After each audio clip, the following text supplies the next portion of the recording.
హల్లెలూయ. మన ప్రభువును రక్షకుడైన యేసుక్రీస్తు వారి శ్రేష్టమైన నామములో ఈ ఉదయకాల శుభములు తెలియజేస్తూ ఉన్నాను. సంతోషం ప్రియులారా, దేవుడు మరొక నూతన దినాన్ని మన జీవితంలో ప్రవేశపెడుతూ ఉన్నారు. అందుని బట్టి దేవుని నామాన్ని మహిమపరిచి గణపరిచే వారముగా మనం ఉండాలని ప్రభు పేరిట ఈ వాక్యము ద్వారా మీతో మాట్లాడుతూ ఉన్నాను. పరిశుద్ధ గ్రంథము నుండి నేటి దినమున కొద్ది నిమిషాలు ధ్యానం చేయవలసినటువంటి అంశము ఋతు గ్రంథము 3వ అధ్యాయము 10వ వాక్యాన్ని కొద్ది నిమిషాలు చదువుతాను, జాగ్రత్తగా గమనించండి. అతడు నా కుమారి, యెహోవా చేత నీవు దీవెన నొందిన దానవు, కొద్దివారినే గాని గొప్పవారినే గాని యవ్వనులను నీవు వెంబడింపక యుండుట వలన నీ క్రియలు మునుపటి సత్ప్రవర్తన కంటే వెనుకటి సత్ప్రవర్తన మరీ ఎక్కువై ఉన్నది. హల్లెలూయ. ఈ వాక్యము ద్వారా దేవుడు మనతో మాట్లాడునుగాక. బోయాజు రూతుని ఉద్దేశించి మాటలు మాట్లాడుతూ ఉన్నాయి. ఒక యవ్వనములో ఉన్నటువంటి ఒక బిడ్డను, తన భర్తను పోగొట్టుకొని, మామను పోగొట్టుకొని, కనీసము సంపాదించే ఏ పని చేతకాక నిస్సహాయ స్థితిలో ఉన్నటువంటి ఒక స్త్రీ, దేవుని యందు విధేయత కలిగి భయభక్తులు కలిగినటువంటి స్త్రీ ఋతు. అత్త అడుగుజాడలలో నడుస్తున్నటువంటి, అత్తను అనుకరిస్తూ, అత్త విశ్వాసాన్ని బట్టి మరీ ఎక్కువగా బలపడుతూ ఆ వ్యక్తి కొనసాగుతూ ఉన్నదంట విశ్వాస యాత్రలో. బోయాజు అంటూ ఉన్నాడు, మొదటి సత్ప్రవర్తన కంటే కడపటి సత్ప్రవర్తన మరీ ఎక్కువగా ఉన్నదని ఈ లోకస్తుల ద్వారా. హల్లెలూయ. ఎంత గొప్ప మాట చూడండి. ఈ మాట ఒక వ్యక్తి అంటున్నటువంటి మాట కాదు, లేక దేవుడు అంటున్నటువంటి మాట కాదు, కానీ లోకస్తులందరూ కూడా అంటున్నటువంటి మాట.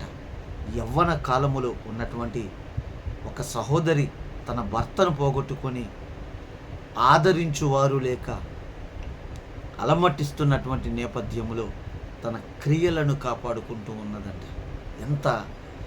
ఎంత ఆనందకరమైనటువంటి మాట కదా.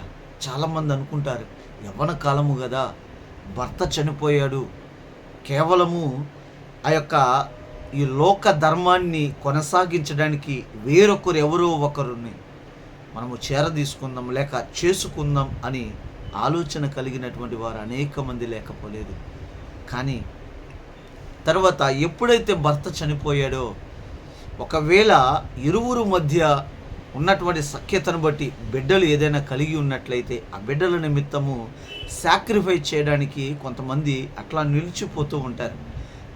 ఆ యొక్క అత్తోరింట్లోనే అట్లా నిలిచిపోయి వారు బయటికి వెళ్ళలేక, పుట్టింటికి వెళ్ళలేక, అత్తోరింట్లో మలగలేక చాలా చాలా వారిలో ఒత్తిడి గురయ్యే పరిస్థితులు ఏర్పడుతూ ఉంటాయి.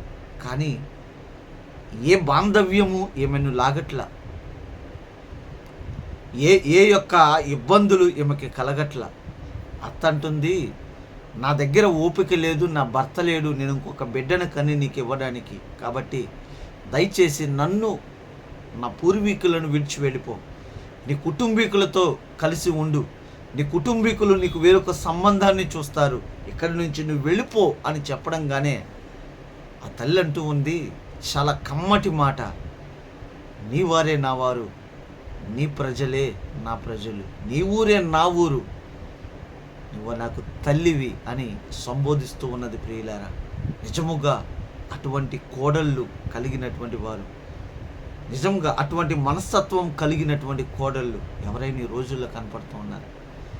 పెళ్ళైన మరుసటి రోజుకే వేరొక కుంపటి పెట్టడానికి ప్రయత్నాలు చేస్తూ ఉన్నటువంటి కాలంలో మనం ఉన్నాం. అప్డేట్ అవుతున్నటువంటి కాలంలో ప్రైవసీ కావాలి మాకు, ఈ అత్త అడుగు జాడలలో నడవాలి, పూర్వీకుల బాటలలో ఉండాలి, లేక ఏదో పురాతన ఆచారాలు చేయాలి, ఇవన్నీ కూడా మాకు గిట్టనటువంటి పని. శాంతంగా ఉండాలి, మేము మా పిల్లలు, మా భర్త, మేము మాత్రమే ఉండాలి, మాకెవరు కూడా ఉండకూడదు. చుట్టరికం రూపైన అత్తమామలు కానీ తల్లిదండ్రులు కానీ వచ్చిపోతూ ఉండాలి తప్ప వారితోనే ఉండాలంటే కొంచెం ఇబ్బందికరమైనటువంటి పరిస్థితులుగా భావిస్తున్నటువంటి ఈ రోజులలో ఒక మాదిరిని నెలకొల్పుతూ ఉన్నది. మునుపటి క్రియలు ఎట్లా ఉన్నాయంట?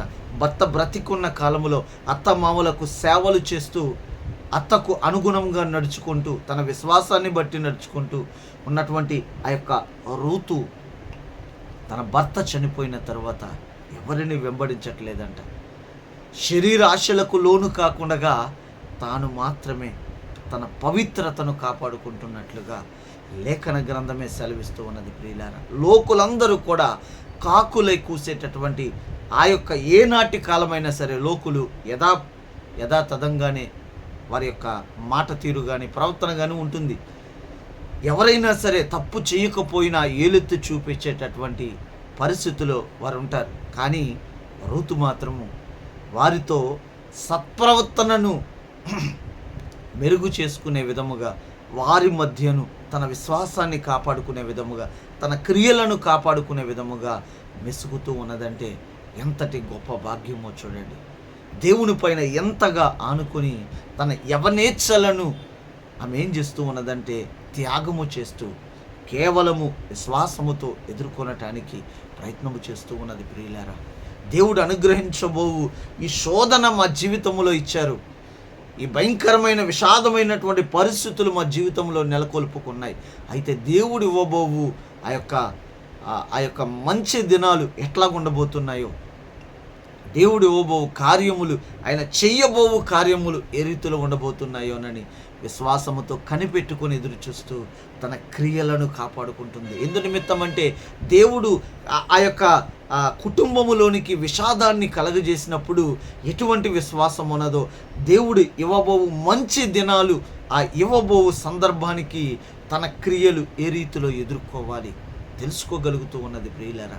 మన జీవితంలో కూడా, మన జీవితంలో మనము విశ్వాసంలో చక్కగా సాగుతున్నటువంటి నేపథ్యములో, మనము చక్కగా దేవుని అడుగుజాడల్లో ఉన్నటువంటి నేపథ్యంలో మంచి కార్యాలు మన జీవితంలో జరుగుతూ ఉండగా, విశ్వాసము మెరుగుపడుతూ ఉండగా, ఉన్నట్టుండి అకస్మాత్తుగా ఒక భయంకరమైన రోగమో లేకపోతే పరిస్థితితో తిరుగుబాటు ఏదో ఒకటి జరుగుతూ ఉన్నప్పుడు మన జీవితంలో, మన కుటుంబంలో మనము ఆ యొక్క జరిగినటువంటి ఉపద్రవమును బట్టి, జరిగినటువంటి పరిస్థితులను బట్టి మనం ఏం చేయాలంటే మన విశ్వాసాన్ని కాపాడుకుంటూ, మొదట ఎటువంటి విశ్వాసం ఉన్నదో, దేవుడిస్తున్నటువంటి ఆ యొక్క మంచి కార్యాలను అనుభవించడానికి ఎటువంటి విశ్వాసం ఉన్నదో, పొందుకునేదాకా ఎటువంటి విశ్వాసం ఉన్నదో, గడ్డు సమస్యలను జీవితంలో వచ్చిన తర్వాత దానిని బయటికి తీసేంతవరకు కూడా నీ క్రియలు, నీ విశ్వాసం ఎట్లా ఉండాలంట?